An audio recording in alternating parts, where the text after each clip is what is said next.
ओम श्री गणेशाय नमः। बोलिए सत्यनारायण भगवान की जय। स्वागत है आपका हमारे चैनल पर। आज के इस वीडियो में हम आपको सुनाएंगे सत्यनारायण व्रत की कथा। अगर आपने अभी तक हमारे चैनल को सब्सक्राइब नहीं किया है तो चैनल को सब्सक्राइब करके बेल आइकन पर प्रेस कर लें। आज की कथा अच्छी लगे तो लाइक करके शेयर करें, साथ ही कमेंट में अपने विचार भी अवश्य लिखें।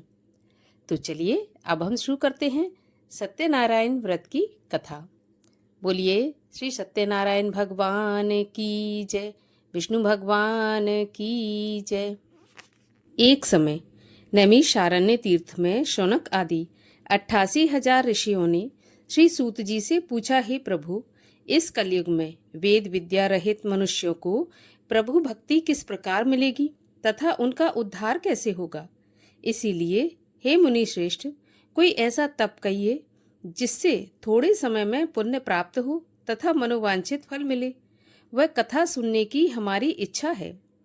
सर्वशास्त्र ज्ञाता श्री सूत जी बोले, हे वैष्णवों में पूज्य, आप सबने सभी प्राणियों के हित की बात पूछी है। अब मैं उस श्रेष्ठ व्रत को आप लोगों से कहूँगा जिस व्रत को नारद जी ने लक्ष्मी नारायण से पूछा था और श्री लक्ष्मीपति ने मुनि श्रेष्ठ नारद जी से कहा था। सो ध्यान पूर्वक सुनो। एक समय योगी राज नारद जी दूसरों के हित की इच्छा से अनेक लोकों में घूमते हुए मृत्यु लोक में आ पहुंचे। वहां बहुत से योनियों में जन्मे हुए प्राय सभी मनुष्यों को अपने कर्मों के द्वारा अनेक दुखों से पीड़ित देखकर सोचा कि किस यत्न के करने से निश्चय ही इनके दुखों का नाश हो सकेगा। ऐसा मन में सोचकर विष्णु लोक को गए। वहां श्वेत वर्ण और 4 भुजाओं वाले देवों के ईश नारायण को, जिनके हाथों में शंख चक्र गदा और पद्म थे तथा वरमाला पहने हुए थे, देखकर स्तुति करने लगे। हे भगवान, आप अत्यंत शक्ति से संपन्न हैं। मन तथा वाणी भी आपको नहीं पा सकती। आपका आदि मध्य और अंत नहीं है। निर्गुण स्वरूप, सृष्टि के कारणभूत व भक्तों के दुखों को नष्ट करने वाले हो। आपको मेरा नमस्कार है। नारद जी से इस प्रकार की स्तुति सुनकर भगवान विष्णु बोले, हे मुनि श्रेष्ठ, आपके मन में क्या है? आपका यहाँ किस काम के लिए आगमन हुआ है, सो निसंकोच कहो। तब नारद मुनि बोले, मृत्यु लोक में सब मनुष्य जो अनेक योनियों में पैदा हुए हैं, अपने अपने कर्मों के द्वारा अनेक प्रकार के दुखों से दुखी हो रहे हैं। हे नाथ, मुझ पर दया रखते हुए ये बताइए कि उन मनुष्यों के सब दुख थोड़े से ही प्रयत्न से कैसे दूर हो सकते हैं। तब श्री भगवान जी बोले, हे नारद, मनुष्यों की भलाई के लिए तुमने बहुत अच्छी बात पूछी। जिस काम के करने से मनुष्य मोह से छूट जाता है वह मैं तुमसे कहता हूँ, सो सुनो। बहुत पुण्य देने वाला स्वर्ग तथा मनुष्य लोक दोनों में दुर्लभ एक उत्तम व्रत है। आज मैं प्रेमवश होकर तुमसे कहता हूँ। श्री सत्यनारायण का ये व्रत अच्छी तरह विधान पूर्वक करके मनुष्य तुरंत ही यहाँ सुख भोग कर मरने पर मोक्ष को प्राप्त होता है। श्री भगवान के ऐसे वचन सुनकर नारद मुनि बोले कि उस व्रत का क्या फल है, क्या विधान है और किसने यह व्रत किया है और किस दिन यह व्रत करना चाहिए, आप विस्तार पूर्वक मुझे बताइए।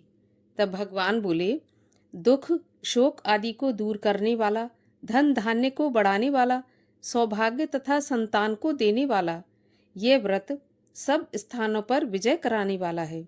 भक्ति और श्रद्धा के साथ किसी भी दिन मनुष्य श्री सत्यनारायण की शाम के समय ब्राह्मणों और बंधुओं के साथ धर्मपरायण होकर पूजा करे। भक्ति भाव से नैवेद्य, केले के फल, घी, दूध और गेहूं का चूर्ण सवाया लेवें। गेहूं के अभाव में साठी का चूर्ण, शक्कर तथा गुड़ लें और सब भक्षण योग्य पदार्थ जमा करके भगवान को अर्पण कर दें तथा बंधुओं सहित ब्राह्मणों को भोजन करावें। तत्पश्चात स्वयं भोजन करें। नृत्य गीत आदि का आचरण कर श्री सत्यनारायण भगवान को स्मरण करता हुआ समय व्यतीत करे। इस तरह व्रत करने पर मनुष्यों की इच्छा निश्चय ही पूरी होती है। विशेषकर इस कलयुग में भूमि पर यही मोक्ष का सरल उपाय है। प्रथम अध्याय समाप्त। दूसरा अध्याय। श्री सूत जी बोले, हे ऋषियों, जिसने पहले समय में इस व्रत को किया है उसका इतिहास कहता हूँ, सो ध्यान से सुनो। सुंदर काशीपुरी नगरी में एक अति निर्धन ब्राह्मण रहता था। वह भूख प्यास से बेचैन हुआ नित्य ही पृथ्वी पर घूमता था। ब्राह्मणों से प्रेम करने वाले भगवान ने ब्राह्मण को दुखी देखकर बूढ़े ब्राह्मण का रूप धर के उसके पास जाकर आदर के साथ पूछा कि हे ब्राह्मण, नित्य दुखी पृथ्वी पर क्यों घूमता है? हे श्रेष्ठ ब्राह्मण, ये सब मुझसे कहो, मैं सुनना चाहता हूँ। ब्राह्मण बोला, मैं बहुत निर्धन हूँ, भिक्षा के लिए पृथ्वी पर फिरता रहता हूँ। हे भगवान, यदि आप इसका उपाय जानते हो तो कृपा करके कहिए। तब ब्राह्मण बोला कि सत्यनारायण भगवान मनवांछित फल देने वाले हैं, इसलिए हे ब्राह्मण, तू उनका पूजन कर, जिसके करने से मनुष्य सब दुखों से मुक्त होता है। ब्राह्मण को व्रत का सारा विधान बताकर बूढ़े ब्राह्मण का रूप धारण करने वाले श्री सत्यनारायण भगवान अंतर्ध्यान हो गए। जिस व्रत को ब्राह्मण ने बताया है मैं उसको करूँगा, ऐसा निश्चय करके उसे रात में नींद भी नहीं आई। वह सवेरे ही उठकर श्री सत्यनारायण भगवान के व्रत का निश्चय करके भिक्षा के लिए चला। उस दिन उसको भिक्षा में बहुत सा धन मिला, जिससे बंधु बांधवों के साथ उसने श्री सत्यनारायण भगवान का व्रत किया। इसके करने से वह ब्राह्मण सभी दुखों से छूटकर अनेक प्रकार की संपत्तियों से युक्त हुआ। उस समय से वह ब्राह्मण हर महीने इस व्रत को करने लगा। इस तरह श्री सत्यनारायण भगवान के व्रत को जो करेगा वह सभी पापों से छूटकर मोक्ष को प्राप्त होगा। इस तरह नारद जी ने नारायण का कहा हुआ यह व्रत तुमसे कहा। हे विप्रो, मैं अब और क्या कहूँ? तब ऋषि बोले, हे मुनीश्वर, संसार में इस ब्राह्मण से सुनकर किस किसने इस व्रत को किया और हम ये सब सुनना चाहते हैं, इसके लिए हमारे मन में श्रद्धा है। सूत जी बोले, हे ब्राह्मण मुनियों, जिसने इस व्रत को किया है वो सब सुनो। एक समय ब्राह्मण धन और ऐश्वर्य के अनुसार बंधु बांधवों के साथ व्रत करने को तैयार हुआ। उसी समय एक लकड़ी बेचने वाला बूढ़ा आदमी आया और बाहर लकड़ियों को रखकर ब्राह्मण के मकान में गया। प्यास से दुखी लकड़हारा उनको व्रत करते देखकर ब्राह्मण को नमस्कार करके कहने लगा कि आप क्या कर रहे हैं और इसके करने से क्या फल मिलता है, कृपा करें मुझे बताएं। ब्राह्मण ने कहा, सब मनोकामनाओं को पूरा करने वाला यह श्री सत्यनारायण भगवान का व्रत है। इसकी ही कृपा से मेरे यहाँ धन धान्य आदि की वृद्धि हुई है। ब्राह्मण से इस व्रत के बारे में सारी जानकारी प्राप्त करके लकड़हारा बहुत प्रसन्न हुआ। चरणामृत ले और प्रसाद खाने के बाद अपने घर को गया। लकड़हारे ने मन में इस प्रकार का संकल्प किया कि आज गांव में लकड़ी बेचने से जो धन मिलेगा उसी से सत्यनारायण देव का व्रत करूंगा। ऐसा मन में विचार कर बूढ़ा ब्राह्मण लकड़ियां अपने सिर पर रखकर जिस नगर में धनवान लोग रहते थे वह ऐसे सुंदर नगर में गया। उस दिन वहां उन लकड़ियों का दाम पहले से चौगुना मिला। तब वह बूढ़ा दाम ले और अति प्रसन्न हो पके केले की फली, शक्कर, घी, दूध, दही और गेहूं का चून इत्यादि श्री सत्यनारायण देव के व्रत की कुल सामग्रियों को लेकर अपने घर गया। फिर उसने अपने भाइयों को बुलाकर विधि के साथ भगवान जी का पूजन और व्रत किया। उस व्रत के प्रभाव से बूढ़ा लकड़हारा धन, पुत्र आदि से युक्त हुआ और संसार के समस्त सुख भोग कर बैकुंठ को चला गया। दूसरा अध्याय समाप्त। तीसरा अध्याय। सूत जी बोले, हे श्रेष्ठ मुनियों, अब आगे की कथा कहता हूँ सो सुनो। पहले समय में उल्कामुख नाम का एक बुद्धिमान राजा था। वह सत्यवक्ता और जितेंद्रिय था। प्रतिदिन देव स्थानों में जाता तथा गरीबों को धन देकर उनके कष्ट दूर करता था। उसकी पत्नी कमल के समान मुख वाली और सती साध्वी थी। भद्रशिला नदी के तट पर उन दोनों ने श्री सत्यनारायण देव का व्रत किया। उस समय में वहां एक साधु वैश्य आया। उसके पास व्यापार के लिए बहुत सा धन था। वह नाव को किनारे पर ठहराकर राजा के पास गया और राजा को व्रत करते हुए देखकर विनय के साथ पूछने लगा कि राजन, भक्ति युक्त चित्त से यह आप क्या कर रहे हैं? मेरी सुनने की इच्छा है, सो आप मुझे बताइए। राजा बोला, हे साधु, अपने बांधवों के साथ पुत्र आदि की प्राप्ति के लिए यह महाशक्तिवान श्री सत्यनारायण भगवान का व्रत व पूजन किया जा रहा है। राजा के वचन सुनकर साधु आदर के साथ बोला, हे राजन, मुझे इसका सारा विधान बताएं। मैं भी आपके कथन के अनुसार इस व्रत को करूंगा। मेरी भी कोई संतान नहीं है और इससे निश्चय ही मुझे संतान की प्राप्ति होगी। राजा से सब विधान सुनकर व्यापार से निवृत्त हो वह आनंद के साथ अपने घर गया। साधु ने अपनी स्त्री से संतान देने वाले इस उत्तम व्रत का समाचार सुनाया और कहा कि जब मेरे संतान होगी तब मैं इस व्रत को करूंगा। साधु ने ऐसे वचन अपनी स्त्री लीलावती से कहे। एक दिन उसकी स्त्री लीलावती पति के साथ आनंदित हो सांसारिक धर्म में प्रवृत्त होकर भगवान सत्यनारायण की कृपा से गर्भवती हो गई तथा 10वें महीने में उसके गर्भ से एक सुंदर कन्या का जन्म हुआ। दिन प्रतिदिन वह कन्या बढ़ने लगी। जैसे शुक्ल पक्ष का चंद्रमा बढ़ता है, उस प्रकार वह कन्या बढ़ने लगी। कन्या का नाम कलावती रखा गया। तब लीलावती ने मीठे शब्दों में अपने पति से कहा कि नाथ, आपने जो संकल्प किया था कि भगवान का व्रत करूंगा, अब आप उसे करिए। साधु बोला, हे प्रिय, मैं उस व्रत को कलावती के विवाह पर करूंगा। इस प्रकार अपनी पत्नी को आश्वासन देकर वह नगर को गया। कलावती पिता के घर में बड़ी होने लगी। साधु ने जब नगर में सखियों के साथ अपनी पुत्री को खेलते देखा तो तुरंत ही दूत बुलाकर कहा कि मेरी पुत्री के लिए कोई योग्य वर देखकर लाओ। साधु की आज्ञा पाकर दूत कंचन नगर पहुंचा और वहां पर बड़ी खोजबीन के बाद देखभाल करके लड़की के लिए सुयोग्य बणिक पुत्र को ले आया। उस सुयोग्य लड़के को देखकर साधु ने अपने बंधु बांधवों सहित प्रसन्न चित्त अपनी पुत्री का विवाह उसके साथ करा दिया। किंतु दुर्भाग्य से विवाह के समय भी उस व्रत को करना भूल गया। तब श्री भगवान क्रोधित हो गए और शाप दिया कि तुम्हें दारुण दुख प्राप्त होगा। अपने कार्य में कुशल साधु बनिया अपने दामाद के सहित समुद्र के पास स्थित रत्नपुर नगर में गया और वहां दोनों ससुर दामाद चंद्रकेतु राजा के उस नगर में व्यापार करने लगे। एक दिन भगवान श्री सत्यनारायण की माया से प्रेरित कोई चोर राजा का धन चुराकर भागा जा रहा था, किंतु अपने पीछे राजा के दूतों को आता देखकर चोर ने घबराकर भागते हुए राजा के धन को वहीं चुपचाप रख दिया जहां वे दोनों ससुर जमाई ठहरे हुए थे।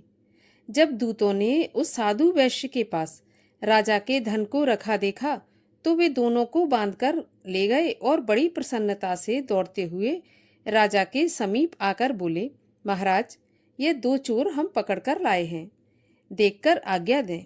तब राजा की आज्ञा से उनको कठिन कारावास में डाल दिया गया और उनका सारा धन छीन लिया। श्री सत्यनारायण भगवान के श्राप द्वारा उनकी पत्नी भी घर पर बहुत दुखी हुई और घर पर जो कुछ धन रखा था उसे चोर चुरा कर ले गए। शारीरिक व मानसिक पीड़ा तथा भूख प्यास से अति दुखित हो अन्न की चिंता में कलावती एक ब्राह्मण के घर गई। वहां उसने श्री सत्यनारायण भगवान का व्रत होते देखा। फिर कथा सुनी तथा प्रसाद ग्रहण करके रात को घर आई तो माता ने कलावती से कहा, पुत्री, अब तक कहाँ रही? तेरे मन में क्या है? कलावती बोली, माता, मैंने एक ब्राह्मण के घर श्री सत्यनारायण भगवान का व्रत देखा है। कन्या के वचन सुनकर लीलावती भगवान के पूजन की तैयारी करने लगी। लीलावती ने परिवार और बंधुओं सहित श्री सत्यनारायण भगवान का पूजन किया और यह वर मांगा कि मेरे पति और दामाद शीघ्र ही आ जाएं। साथ ही प्रार्थना की कि हम सबका अपराध क्षमा करो। श्री सत्यनारायण भगवान इस व्रत से संतुष्ट हो गए और राजा चंद्रकेतु को सपने में दिखाई दिए और कहा, राजन, दोनों वैश्य सुबह होते ही छोड़ देना और उनका सारा धन जो तुमने ग्रहण किया है वह वापस दे देना, नहीं तो तेरा धन, राज्य, पुत्र आदि सब नष्ट कर दूंगा। राजा से ऐसा वचन कहकर भगवान अंतर्ध्यान हो गए। प्रातःकाल राजा चंद्रकेतु ने सभा में अपना स्वप्न सुनाया। फिर दोनों बड़े पुत्रों को कैद से मुक्त करके सभा में बुलाया। दोनों ने आते ही राजा को नमस्कार किया। राजा मीठे वचनों से बोला, हे महानुभावों, भावी वर्ष ऐसा कठिन दुख प्राप्त हुआ है, अब तुम्हें कोई भय नहीं। ऐसा कहकर राजा ने उनको नए नए वस्त्र आभूषण पहनाए तथा जितना उनका धन लिया था उससे दुगना धन देकर आदर के सहित विदा किया। दोनों वैश्य अपने घर की तरफ चल दिए। तीसरा अध्याय समाप्त। चौथा अध्याय। श्री सूत जी बोले, वैश्य ने मंगलाचार करके यात्रा आरंभ की और अपने नगर को चला। उनके थोड़ी दूर चलने पर ही दंडी वेशधारी श्री सत्यनारायण देव ने उनसे पूछा कि हे साधु, तेरी नाव में क्या है? अभिमानी बणिक हंसता हुआ बोला, हे दंडी, आप क्यों पूछते हो? क्या आपको धन लेने की इच्छा है? मेरी नाव में तो बेल तथा पत्ते भरे हैं। वैश्य के ऐसे कठिन वचन सुनकर भगवान ने कहा कि तुम्हारा वचन सत्य हो। दंडी ऐसा कहकर वहां से चले गए और कुछ दूर जाकर समुद्र के किनारे बैठ गए। दंडी के जाने पर वैश्य ने नित्य क्रिया करने के बाद नाव को ऊंची उठी देखकर अचंभा किया तथा नाव में बेल आदि देखकर वह मूर्छित होकर जमीन पर गिर पड़ा। फिर मूर्छा खुलने पर अत्यंत शोक करने लगा। तब उसका दामाद बोला कि आप शोक न करें, यह दंडी का श्राप है। आप उनकी शरण में चलें, तभी हमारी मनोकामना पूरी होगी। दामाद के ऐसे वचन सुनकर वह दंडी के पास पहुंचा और अत्यंत भक्ति भाव से नमस्कार करके बोला, मैंने जो आपसे असत्य वचन कहे थे उनको क्षमा करें। ऐसा कहकर महान शोक आतुर होकर रोने लगा। तब दंडी भगवान बोले, हे बड़े पुत्र, मेरी आज्ञा से बार बार तुम्हें दुख प्राप्त हुआ है। तू मेरी पूजा से विमुख हुआ है। साधु बोला, हे भगवान, आपकी माया से मोहित ब्रह्मा आदि भी आपके रूप को नहीं जानते, तब मैं अज्ञानी कैसे जान सकता हूँ? आप प्रसन्न होइए, मैं सामर्थ्य के अनुसार आपकी पूजा करूँगा। मेरी रक्षा करो और पहले के समान नौका में धन भर दो।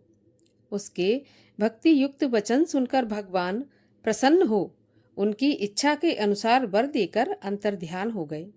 तब उन्होंने नाव पर आकर देखा कि नाव धन से भरी हुई है। फिर वह भगवान सत्यनारायण का पूजन कर साथियों के सहित अपने नगर को चल दिया। जब अपने नगर के निकट पहुंचा तब दूत को घर भेजा।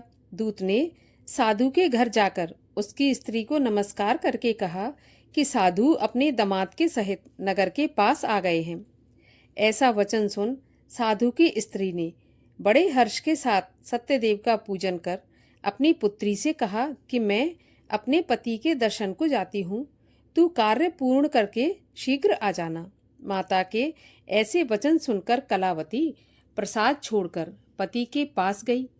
प्रसाद की अवज्ञा के कारण सत्यदेव रुष्ट हो गए। उसके पति को नाव सहित पानी में डुबो दिया। कलावती अपने पति को ना देखकर रोती हुई जमीन पर गिर गई।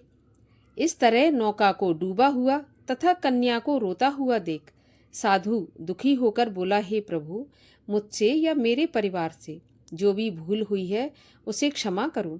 उसके दीन वचन सुनकर सत्यदेव भगवान प्रसन्न हो गए और आकाशवाणी हुई कि हे साधु, तेरी कन्या मेरे प्रसाद को छोड़कर आई है, इसलिए इसका पति अदृश्य हुआ है। यदि ये घर जाकर प्रसाद खाकर लौटे तो इसे पति अवश्य मिल जाएगा। ऐसी आकाशवाणी सुनकर कलावती ने घर पहुंचकर प्रसाद खाया। फिर उसने आकर पति के दर्शन किए। फिर साधु ने बंधु बांधवों सहित सत्यदेव का विधि पूर्वक पूजन किया। उस दिन से वह हर पूर्णिमा को सत्यनारायण का पूजन करने लगा। फिर इस लोक का सुख भोग कर अंत में स्वर्गलोक को गया। चौथा अध्याय समाप्त। पांचवा अध्याय। श्री सूत जी बोले, हे ऋषियों, मैं और भी कथा कहता हूँ, सो सुनो। प्रजापालन में लीन तुंगध्वज नाम का एक राजा था। उसने भी भगवान का प्रसाद त्याग कर बहुत दुख पाया। एक समय जंगल में जाकर जंगली पशुओं को मारकर बढ़ के पेड़ के नीचे आया। वहां उसने ग्वालों को भक्ति भाव से बांधवों सहित श्री सत्यनारायण जी का पूजन करते हुए देखा। राजा देखकर भी अभिमानवश वहां नहीं गया और न ही नमस्कार किया। जब ग्वालों ने भगवान का प्रसाद उसके सामने रखा तो वह प्रसाद को त्याग कर अपनी सुंदर नगरी को चला गया। वहां उसने अपना सब कुछ नष्ट पाया तो वह जान गया कि यह सब कुछ भगवान ने ही किया है। तब वह विश्वास करके उस ग्वालों के पास आया और विधि पूर्वक भगवान का पूजन करके प्रसाद खाया तो सत्यदेव की कृपा से पहले जैसा था सब कुछ वैसा ही हो गया। फिर दीर्घ काल तक सुख भोग कर मरने पर स्वर्ग लोक को गया। जो मनुष्य इस परम दुर्लभ व्रत को करेगा, भगवान की कृपा से उसे धन धान्य की प्राप्ति होगी। निर्धन धनी हो और बंधी बंधन से मुक्त होकर निर्भय हो जाता है। संतानहीनों को संतान प्राप्त होती है तथा सभी मनोरथ पूर्ण होकर अंत में वैकुंठ धाम को जाता है। जिन्होंने पहले इस व्रत को किया है, अब उनके दूसरे जन्म की कथा कहता हूँ। वृद्ध शतानंद ब्राह्मण ने सुदामा का जन्म लेकर मोक्ष को पाया। उल्का मुख नाम का राजा दशरथ बनकर वैकुंठ को प्राप्त हुआ। साधु नाम के वैश्य ने मोरध्वज बनकर अपने पुत्र को आरे से चीरकर मोक्ष को प्राप्त किया। महाराज तुंगध्वज ने स्वयंभू होकर भगवान में भक्ति युक्त हो कर्म करके मोक्ष की प्राप्ति की। पांचवा अध्याय समाप्त। बोलिए सत्यनारायण भगवान की जय। सत्यनारायण भगवान की आरती। जय लक्ष्मी रमणा स्वामी, जय लक्ष्मी रमणा। सत्यनारायण स्वामी जन पातक हरणा। ओम जय लक्ष्मी रमणा। रत्न जड़ित सिंहासन अद्भुत छवि राजे। नारद करत निरंजन घंटा ध्वनि बाजे। ओम जय लक्ष्मी रमणा। प्रकट भये कलि कारण द्विज को दर्श दियो। बूढ़ा ब्राह्मण बन कर कंचन महल कियो। ओम जय लक्ष्मी रमणा। दुर्बल भील करालु इन पर कृपा करी। चंद्रचूड़ एक राजा तिनकी विपत्ति हरी। ओम जय लक्ष्मी रमणा। वैश्य मनोरथ पायो श्रद्धा तज दीनी। सो फल भोग्यो प्रभु जी फिर स्तुति तुम ही। ओम जय लक्ष्मी रमणा। भाव भक्ति के कारण क्षण क्षण रूप धर्यो। श्रद्धा धारण कीनी तिनको काज सर्यो। ओम जय लक्ष्मी रमणा।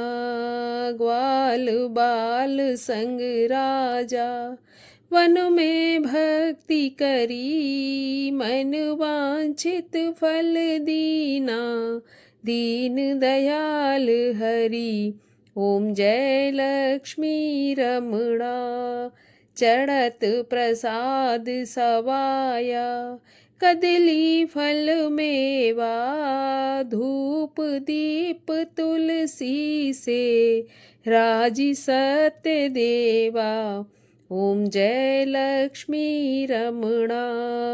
सत्यनारायण भगवान की आरती जो कोई जन गावे, कहत शिवानंद स्वामी मन वांछित फल पावे।